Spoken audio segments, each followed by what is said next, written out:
오늘 본문 바로 앞부분인 야고보서 4장 1절에서 5절까지의 말씀을 3주 전 수요 예배 시간에 나누었습니다.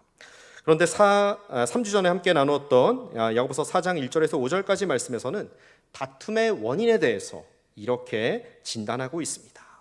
다툼의 원인은 우리의 정욕 때문에 일어나는 것이다. 그리고 제가 3주 전에 함께 말씀을 나누면서 정욕에 대해서 이렇게 말씀드린 적이 있습니다. 정욕이라는 것은 상대방에게 피해를 주면서까지 얻는 나의 기쁨을 말하는 것입니다. 상대방의 어떠한 행복, 상대방의 권리까지도 담보로 잡으면서까지, 즉 상대방에게 손해를 끼치면서까지 내가 기쁘면 그만이다. 이것이 바로 정욕인 것입니다. 그런데 하나님을 떠난 모든 인간은 한 사람도 예외 없이 이 정욕을 따라서 살아가고 있습니다. 자, 이렇게 사람들이 정욕을 따르는 사람들, 이렇게 사람들이 나의 기쁨을 찾고 특별히 어느 정도까지요? 다른 사람에게 피해를 주고 손해를 끼치면서까지 나만 기쁘면 된다.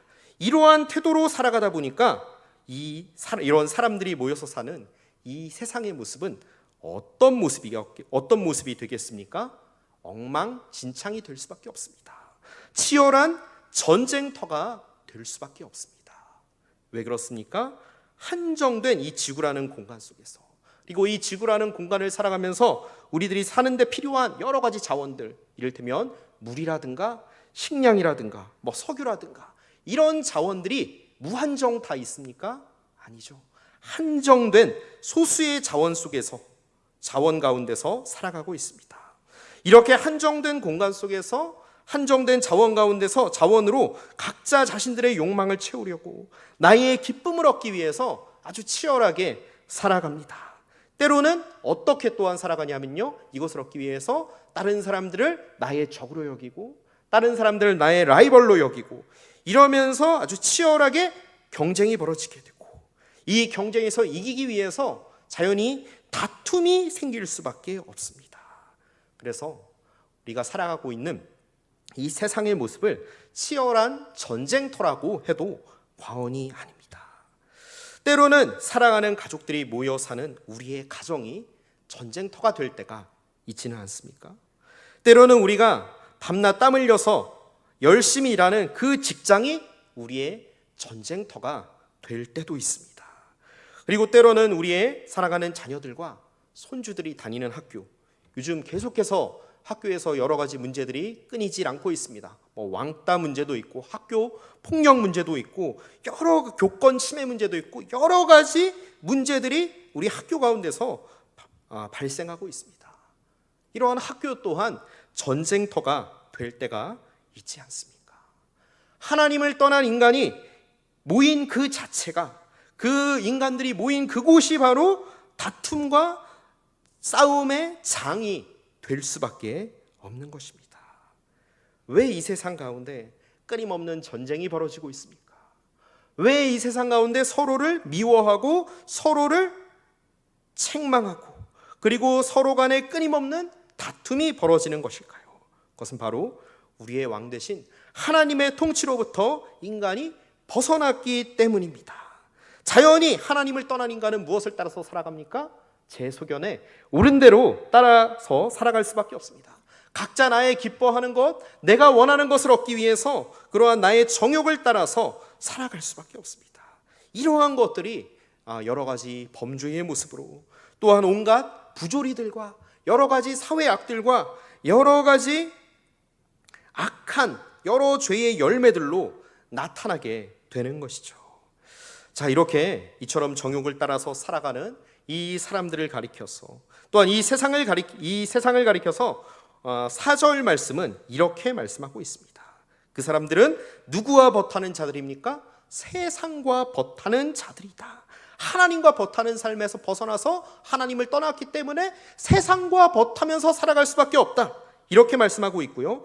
세상과 벗하게 되니까, 자연히 하나님을 떠나게 되니까 하나님과 우리와의 관계는 어떻게 될 수밖에 없습니까? 친밀했던 관계가 깨어지고 죄로 인하여서 원수가 될 수밖에 없죠.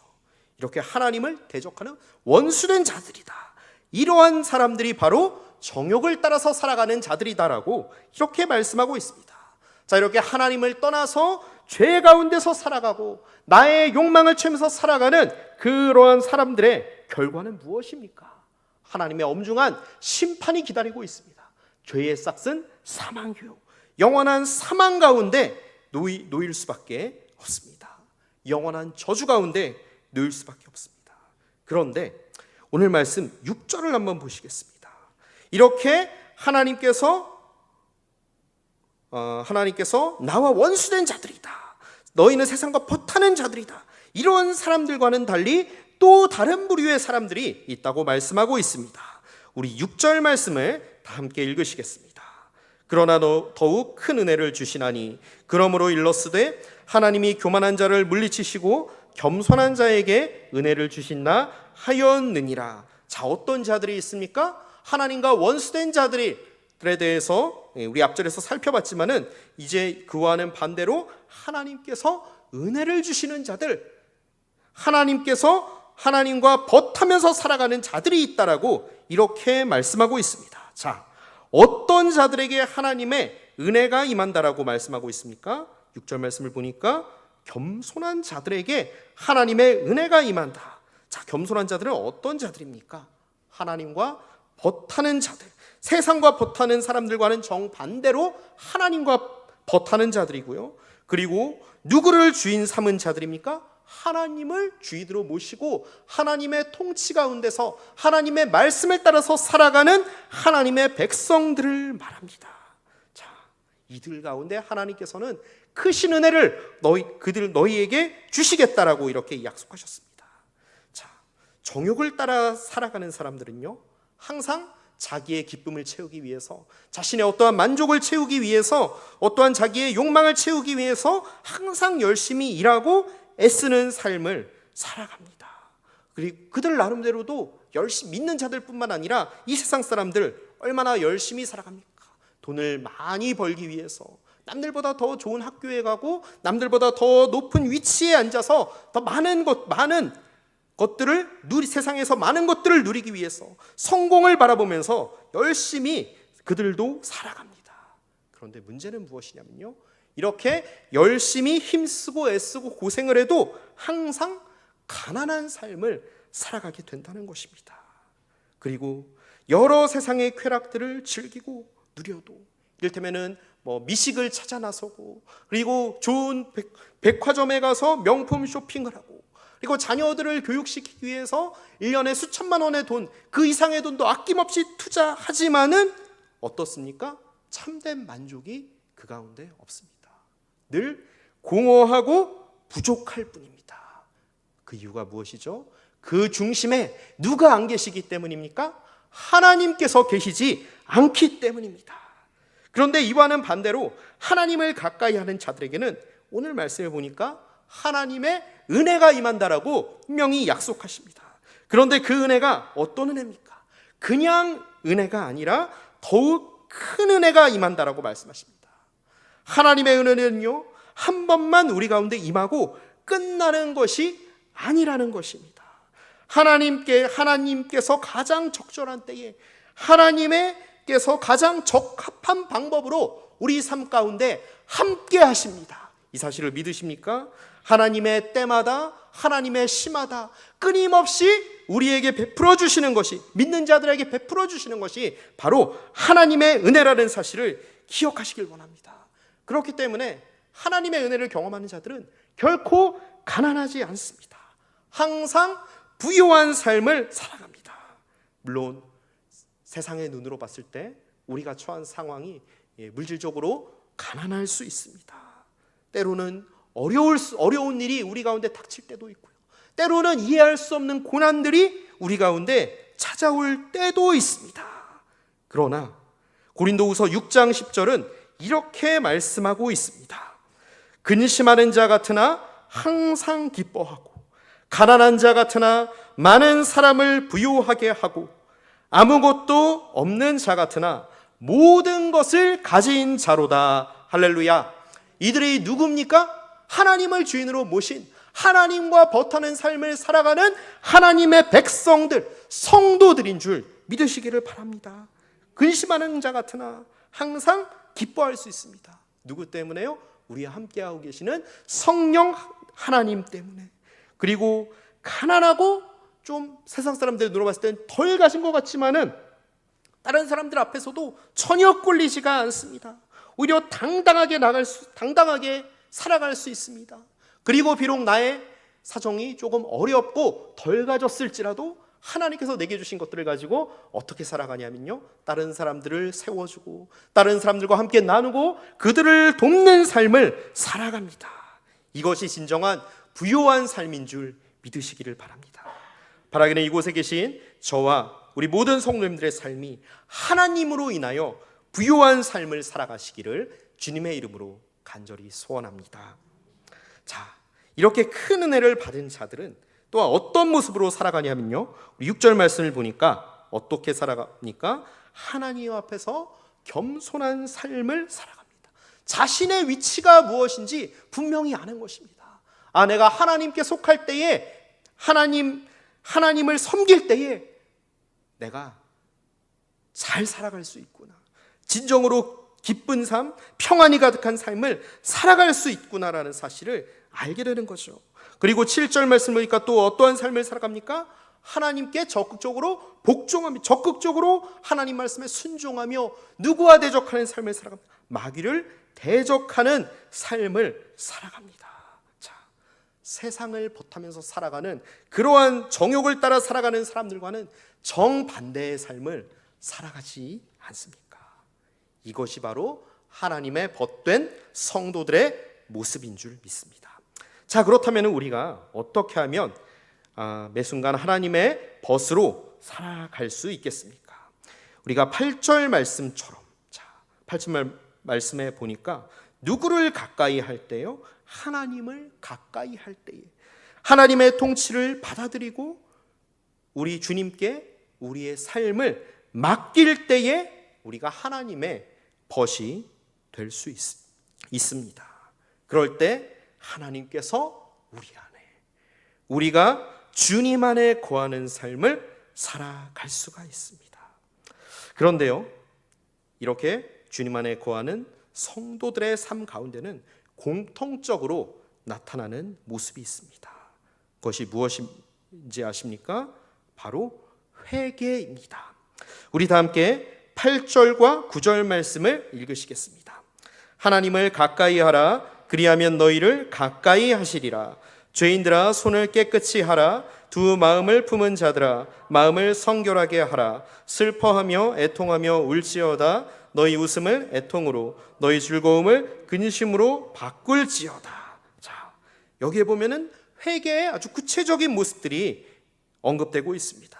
손을 깨끗이 하고, 두 마음을 품은 자들이 마음을 성결하게 하고, 그리고 하나님의 말씀 앞에 하나님의 음성을 듣고 슬퍼하며 애통하며 죄악으로 가득한 정욕으로 늘 살아가고 있는 나의 모습을 발견하면서 애통하며 우는 모습으로 살아갑니다.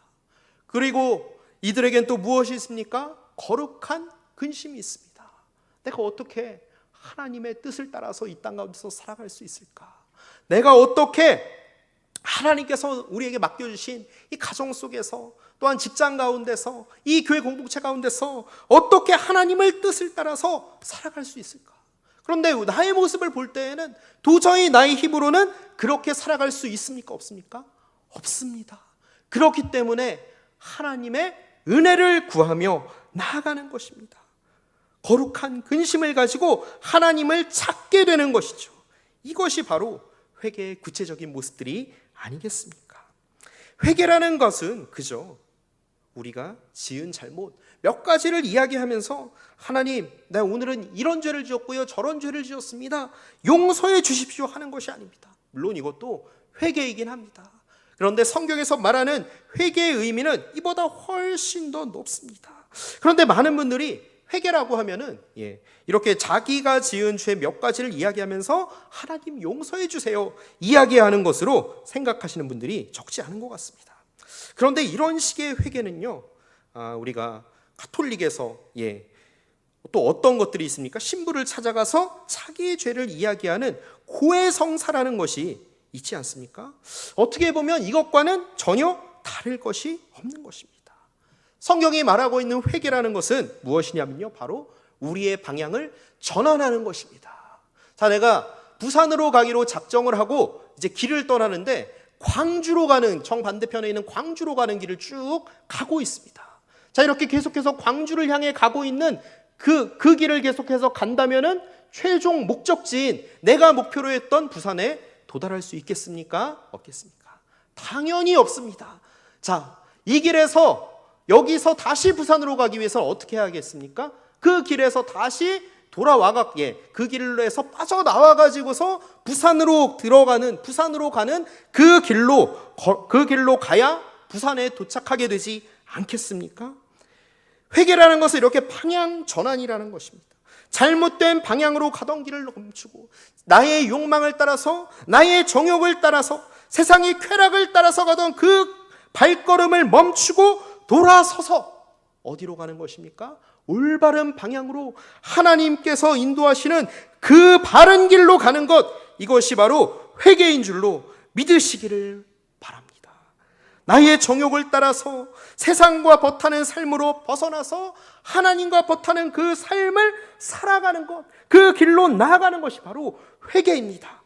누가복음 3장 8절에서 14절 말씀을 보면은 세례 요한이 진정한 회개에 대해서 이렇게 말씀하고 있습니다. 누가복음 3장 8절에서 요한은 이렇게 말씀합니다. 회개에 합당한 열매를 맺으라. 말로만 회개하는 것이 아니라 내가 지은 죄 몇 가지를 하나님께 기도하면서 하나님 잘못했습니다, 용서해 주세요. 이보다 더 중요한 회개가 무엇이냐면요, 바로 삶의 열매, 삶의 변화가 있어야 진정한 회개라고 이렇게 말씀하고 있습니다. 자, 그러면서 진정한 회개의 모습에 대해서 구체적인 신뢰들을 다음과 같이 언급하고 있습니다. 11절에서 이렇게 말씀합니다. 누가복음 3장 11절입니다. 옷 두 벌이 있는 자는 없는 자들에게 나눠줄 것이요 먹을 것이 있는 자도 그렇게 할 것이니라. 자, 남들보다 내가 하나님께서 내게 주신 것이 좀 많이 가지고 있다면은, 혹은 남들보다 더 뛰어나고 잘하는 것이 있다면은 누구를 위해서 사용해야 하는 것입니까? 나를 위해서 사용하는 것이 아니라 다른 사람들을 돕고 다른 사람들과 함께 세워주고 그들과 함께 나누는 삶을 살아가는 것이 바로 진정한 회개라고 이렇게 말씀하고 있습니다. 그리고 12절에서 14절을 보면은 요한이 특정한 두 부류의 사람들을 향해서 이렇게 이야기를 하고 있습니다. 먼저 12절과 13절을 보면은 세리들을 향해서 이렇게 말씀합니다. 부과된 것 외에 거두지 말라. 그리고 14절에선 군인들을 향해서, 로마 군인들을 향해서 이렇게 말씀합니다. 사람들에게서 강탈하지 말며 거짓으로 고발하지 말고 너희가 밟는 급료로 족한 줄 알라. 자, 여기서 말씀하고 있는 것은 무엇일까요? 내게 주어진, 하나님께서 내게 주신 어떠한 지위라든가 권한이라든가 힘을 가지고 너희의 욕망을 채우는데 사용하지 말라는 것입니다. 내가 그것을 위해서 너희에게 이러한 지위와 명예와 권한을 준 것이 아니다. 너희들 그것을 위해서 너의 자녀들을 허락한 것이 아니다. 너의 부하 직원들을 허락한 것이 아니다. 너에게 어떠한 직분을 허락한 것이 아니다라고 하나님께서 이렇게 말씀합니다. 자, 여기서 말씀하고 있는 것이 무엇입니까? 여기서도 역시 너희가 나누며 섬기는 삶을 살아가라고 이렇게 말씀합니다. 이전에는 너희가 가진 것들을 가지고 다른 사람들을 무시하고 다른 사람들을 억누르고 나의 의를 내세우고 나의 힘을 과시하는 그러한 삶을 살았다면은, 이제는 너희가 그러한 삶이 아니라 그와 정반대되는 삶, 다른 사람들과 함께 나누며 섬기는 삶을 살아가는 것, 이것이 진정한 회개다라고 세례 요한은 누가복음 3장에서 말씀하고 있습니다. 저와 우리 성도님들 가운데에도 하나님께서 다른 분들에 비해 특별하게 주신 것들이 있지 않으십니까? 어떤 분들에게는 경제적인 여유를 허락하시고, 어떤 분들에게는 남들이 갖지 못한 어떤 뛰어난 재능을 허락하시고, 또 어떤 분들에게는 남들보다 더 나은 건강을 허락하시고 혹은 더 많은 시간을 허락하셨을 줄 압니다. 자, 왜 하나님께서 내게 이러한 여유들을 허락하신 걸까요? 왜 하나님께서는 우리에게 남들이 갖지 못한 나만의 특별한 재능들을 허락하신 것일까요? 내가 잘나서 주신 것이 아닙니다. 남들보다 이 세상에서 더 잘 먹고 잘 살고 잘 되게 하시려고 주신 것이 아니라는 것입니다. 함께 나누며 섬기라고 주신 줄 믿으시기를 원합니다. 우리가 이 세상 가운데서 우리가 속한 곳곳에서 함께 이렇게 말씀을 따라서 나누며 섬김을 는 삶을 살아갈 때에 예수 그리스도의 복음이 믿지 않는 자들 가운데 전파되는 역사가 일어날 줄 믿습니다. 이것이 바로 전도입니다. 그럴 때에 우리가 전한 이 복음을 통해서 하나님의 영광이 나타나게 되고요, 또한 우리의 삶 곳곳 가운데 하나님 나라가 확장되는 놀라운 역사가 일어나게 될 줄 믿습니다. 그런데 우리는 종종 착각할 때가 있습니다. 나는 원래 잘해. 내가 잘하는 것들, 내가 많이 가진 것들, 저 사람들보다 내가 더 뛰어나다는 증거야 하면서 교만해질 때가 있진 않으십니까? 스스로 나 자신을 높일 때가 있진 않으십니까? 그런데 문제는 이렇게 나를 더 높이고 나를 더 띄우고 내가 더 뛰어남을 과시하기 위해서는 어떻게 하냐면요, 상대방을 무시하고 상대방을 깎아내리고 한없이 낮추는 이럴 때가 혹시 있지 않으십니까? 이 대표적인 모습이 오늘 11절 말씀에 나오는 비방입니다. 이 비방이라고 하는 것은 상대방에 대항해서 말하다라고 하는 의미가 있습니다. 즉 무슨 말이냐면요, 누군가를 적이나 라이벌로 치고 그에 대해서 아주 깎아내리는 말을 하는 것이 바로 비방입니다. 그런데 여기 보니까 누구를 비방합니까? 하나님께서 허락하신 형제들을 비방한다. 믿음의 동역자들을 비방한다라고 말씀합니다. 그들을 깎아내린다라고 말씀합니다. 왜요? 그래야 내가 높아질 수 있으니까, 나의 욕망을 채울 수 있으니까, 그래야 내가 더 돋보이니까요. 그런데 하나님께서는 이런 비방에 대해서 11절에서 다음과 같이 말씀하십니다. 하나님의 말씀인 율법을 비방하고 판단하는 것, 하나님의 말씀을 판단하는 것이다. 너희가 비방하는 삶을 사는 것. 그리고 또 너희 스스로 뭐가 되는 것이라고 나와 있습니까? 스스로 재판관이 되는 것이다. 자, 이 비방이라는 것은요, 최종 평가자요, 완전한 재판장이신 하나님의 자리를 빼앗는 것입니다. 하나님의 자리에 하나님을 끌어내리고 내가 하나님 자리에 가서 앉는 것, 이것이 바로 비방이다라고 이렇게 말씀하고 있습니다. 그런데 우리가 이렇게 비방하는 우리의 내면 가운데는 어떤 마음이 담겨져 있습니까? 내가 하나님 노릇하려는 그러한 우리의 악한 욕망이 담겨져 있는 것이죠. 이러한 욕망이 때로는 누군가에 대해서 품는 우리의 생각 가운데 나타날 때가 있습니다. 그리고 누군가에 대해서 이야기하는 그 말, 우리의 말 한마디 속에서 이러한 욕망, 악한 욕망들이 나타나기도 합니다. 그리고 누군가를 향해서 우리가 표출하는 작은 행동을 통해서 나타나기도 합니다. 비록 그것이 뉴스에 나오는 극악한 범죄들보다는 덜 알려졌을 뿐입니다. 사실 세상의 법은 어떻습니까? 눈에 보이는 그것만 가지고 그 행동, 악한 행동을 가지고 처벌하는 것이 세상의 법이 아니겠습니까? 이 세상의 법은 우리 마음 가운데 있는 정욕들, 악한 생각들, 우리의 탐욕들까지는 잡아내지는 못합니다.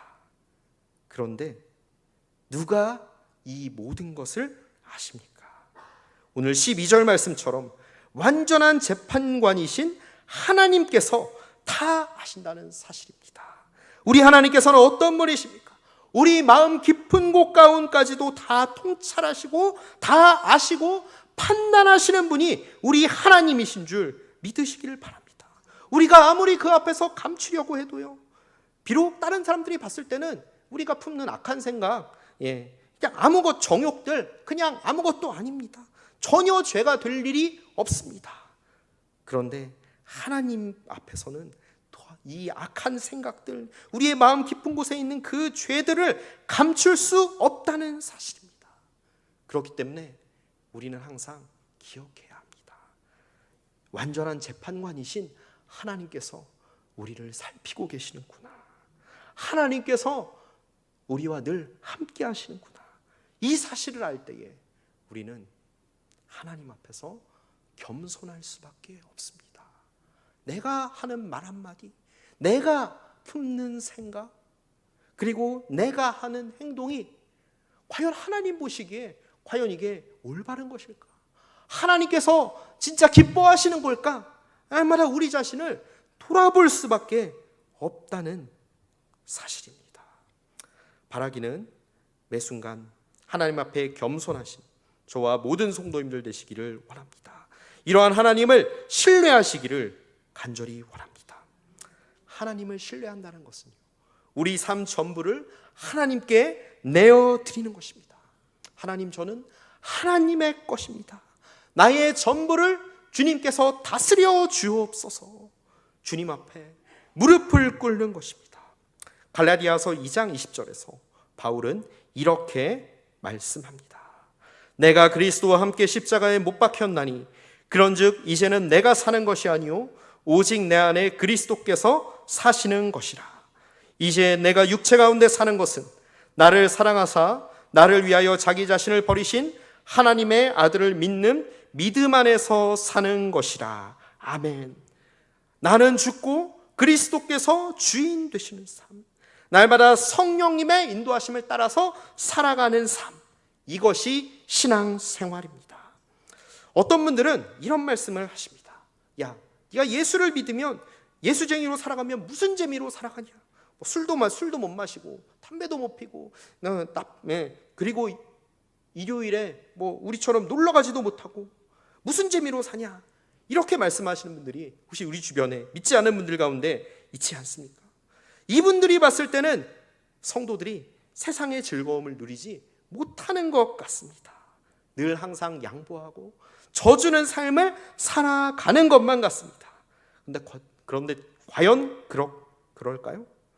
정말 나는 재미없는 삶을 살고 있다라고 이렇게 생각하시는 성도님들 아마 한 분도 안 계실 줄로 믿습니다. 자, 우리 함께 10절 말씀을 읽으시겠습니다. 야고보서 4장 10절 말씀입니다. 주 앞에서 낮추라. 그리하면 주께서 너희를 높이시리라. 자, 내가 낮아지고 하나님의 통치 가운데서 살아갈 때에 어떤 일이 벌어집니까? 하나님께서 우리를 높이십니다. 할렐루야. 하나님의 놀라운 축복이 저와 우리 성도님들의 삶 가운데 가득하게 될 줄 믿습니다. 신명기 28장 1절에서 14절 말씀은 이제 가나안 땅 입성을 앞둔 이제 이스라엘 백성들이 하나님의 말씀에 순종하면서 살아갈 때에 받게 될 여러 가지 축복들에 대해서 상세하게 말씀하고 있습니다. 제가 몇 구절만 읽어보겠습니다. 내가 성읍에서도 복을 받고 들에서도 복을 받을 것이며 내 몸의 자녀와 내 토지의 소산과 내 짐승의 새끼와 소와 양의 새끼가 복을 받을 것이며 내 광주리와 떡반죽 그릇이 복을 받을 것이며 내가 들어와도 복을 받고 나가도 복을 받을 것이니라. 여호와께서 너를 대적하기 위해 일어난 적군들을 내 앞에서 패하게 하시리라. 그들이 한 길로 너를 치러 들어왔으나 내 앞에서 7길로 도망하리라. 여호와께서 명령하사 내 창고와 내 손으로 하는 모든 일에 복을 내리시고 내 하나님 여호와께서 내게 주시는 땅에서 내게 복을 주실 것이며. 신명기 28장 2절에서 8절까지의 말씀입니다. 자, 우리의 자녀들, 우리가 먹고 사는 문제, 우리의 모든 인간 관계들 가운데 하나님께서 함께 하신다라고 약속하셨습니다. 네가 들에 있든지 성읍에 있든지, 네가 시골에 살든지 도시에 살든지 어디 곳에 거하든지 나 하나님 여호와가 너와 함께 할 것이다. 걱정하지 말아라라고 하나님께서 약속하셨습니다. 이것이 바로 믿는 자들에게 허락하신 약속하신 하나님의 축복인 줄 믿으시길 바랍니다. 그런데 신명기 28장 그 뒤에 15절부터 68절까지의 말씀을 보면요, 이와 정반대의 말씀이 나옵니다. 어떤 말씀입니까? 첫 번째 1절부터 14절은 축복의 말씀이지만 뒤에 말씀 15절부터 68절은 저주의 말씀입니다. 네가 하나님의 말씀을 따라서 살아가지 않았을 때에, 너의 정욕을 따라서 세상과 버타는 삶을 살아갈 때에 너에겐 이러이러한 일들이 벌어질 것이다. 그 내용은 한번 댁에 가셔서 찾아보시기 바랍니다. 근데 한마디로 말하면은 앞에서 제가 조금 전에 함께 읽어드린 그 말씀과 정반대의 말씀입니다. 내가 모든 일을 하든지 안 될 것이고 저주를 받게 될 것이다, 하나님께서 막으실 것이다 라고 말씀하고 있습니다. 자, 저와 우리 성도님들께서는 어떤 삶을 살아가기를 원하십니까? 바라기는 하나님과 버타는 삶을 살아가시기를 원합니다. 우리 완전한 재판장 되신 하나님을 신뢰하시기를 간절히 원합니다. 그럴 때에 하나님께서 우리의 삶을 책임져 주신다라고, 하나님께서 우리의 삶 가운데 축복을 허락하신다라고 분명히 약속하셨습니다. 자, 이렇게 엄청난 놀라운 축복의 약속이 우리 가운데 주어졌는데 굳이 내 정욕을 따라서 살아갈 필요가 있겠습니까?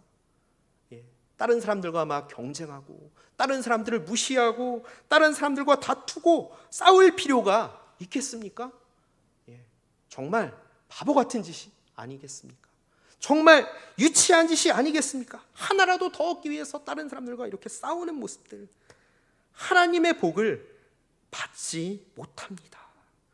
그러나 하나님을 신뢰하며 하나님을 버타는 삶을 살아갈 때에는 어떻습니까? 다른 사람들과의 다툼이 멈추어질 수 있습니다. 다른 사람들과의 관계가 회복이 될 수 있습니다. 이전에는 다른 사람들을 무시하고 그를 비방하는 삶을 살았다면 이제는 그 사람을 인정하고 그 사람을 형제로 받아들이고 그들과 함께 나누며 섬기는 삶을 살아갈 수 있습니다. 이러한 삶을 살아갈 때에, 이렇게 하나님의 말씀을 따라서 살아갈 때에 오늘 신명기 28장에서 약속하신 하나님의 놀라운 축복이 저와 우리 성도님들 삶 가운데에 가득하게 될 줄 믿습니다. 우리 교회 가운데에 가득하게 임할 줄 믿습니다.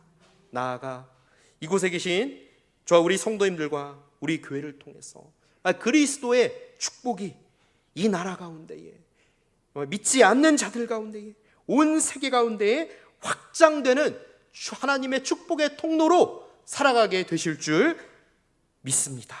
우리 이러한 주님의 은혜를 기억하고 우리가 간절히 소망하시면서 함께 기도하시겠습니다.